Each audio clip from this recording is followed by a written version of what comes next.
entre 0 et 5 degrés. C'est la fin de ce flash. Merci de nous suivre. Très belle matinée. Solde chez Lederland à Saint-Vite. Plus de 150 salons en cuir sont sacrifiés jusqu'à moins 55%.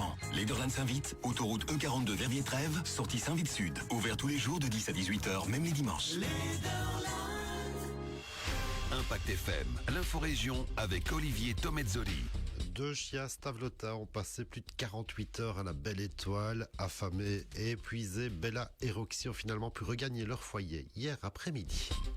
La réforme du droit de chômage a un impact direct sur nos CPS. Exemple à Malmedy, on attend plus de 60 nouvelles demandes pour le revenu d'insertion.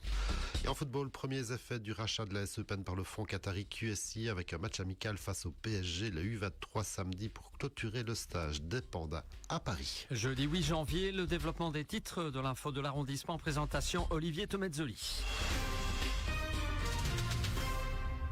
Bonjour à tous, on commence donc avec cette histoire qui finit bien heureusement après la fugue de deux petits chiens à Ster-Stavelot depuis le début de semaine. Deux chiens de 6 ans partis jouer dans la neige avec des enfants lundi en fin d'après-midi et qui sont enfouis sans doute après avoir flairé du gibier dans le bois, ce qui n'était pas dans leurs habitudes pourtant. Et après 2 jours de recherche, notamment dans les bois, de nombreux partages sur les réseaux, Bella et Roxy ont été retrouvés dans les bois de Moulin-du-Rouy en relative bonne santé, épuisés et affamés comme on peut l'imaginer.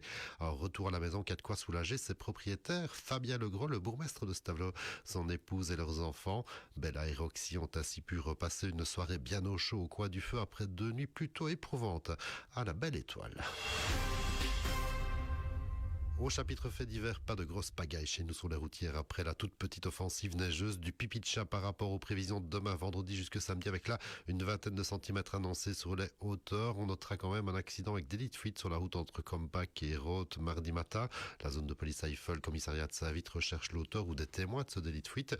Hier matin, un conducteur seul en cause a lui perdu le contrôle de son véhicule du côté de Bergue, non loin du lac de Butchenbach. Il a percuté un arbre et s'est retrouvé en contresens, dégâts matériels uniquement.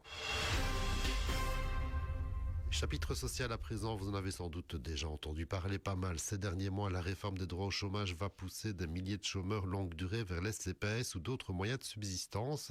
Si le but avoué du gouvernement fédéral Arizona est de pousser ces chômeurs de longue date vers un retour au travail, une bonne part de ces désormais ex-chômeurs va se tourner vers les CPS. À Malmedy, par exemple, ce sont plusieurs dizaines de candidats aux revenus qui sont attendus depuis le 1er janvier, comme nous le détaillait voici quelques jours, un peu avant Noël, Grigory Schunz, le président du CPS de Malmedy. Alors pour Malmedy, on parle sur une période qui va donc du 1er janvier qui arrive au 30 juin de l'année suivante, puisqu'il y a toute 2027. une série. Oui, 2027, puisqu'il y a toute une série d'étapes dans les exclusions. On parle pour Malmedy de 216 personnes exclues du chômage. Et les études nous disent que de ces 216 personnes, 68 personnes pourraient pousser la porte de notre CPS, puisque on estime en général que c'est à un tiers des personnes qui arriveraient au CPS. Étant bien entendu que tout ça reste une hypothèse à l'instant T et devrait être confirmée. Vous approuvez cette réforme ou pas ? Non, la façon dont elle a été réalisée, nous ne l'approuvons pas pour une bonne et simple raison, c'est qu'il y a actuellement en Wallonie une offre d'emploi pour 7 personnes sans emploi, et donc il nous semble que la bonne chose à faire aurait été d'abord de travailler sur le niveau d'emploi, sur le taux d'emploi, donc travailler sur l'économie avant de passer à la réforme du chômage. Une nouvelle situation administrative et sociale qui a aussi un coût à supporter en partie par les CPS, donc les communes et au final les citoyens, même si le chômage et donc la sécurité sociale étaient déjà en soi une solidarité supportée par toute la population. C'est très difficile à évaluer, mais les mesures de compensation du gouvernement fédéral sur les revenus d'intégration pour le CPS de Malmedy, l'année prochaine, ça représente une augmentation de 700 000 euros, donc il faut déjà prendre en compte ces 700 000 euros-là. Et on estime que malgré ça, sur les finances du CPS proprement dit, il nous reste une charge propre de 99 460 euros. Donc voilà, faites le compte. Le coût pour le CPS, mais donc pour la collectivité aussi de la réforme du chômage, pour le CPS de Malmedy, c'est un peu plus de 800 000 euros.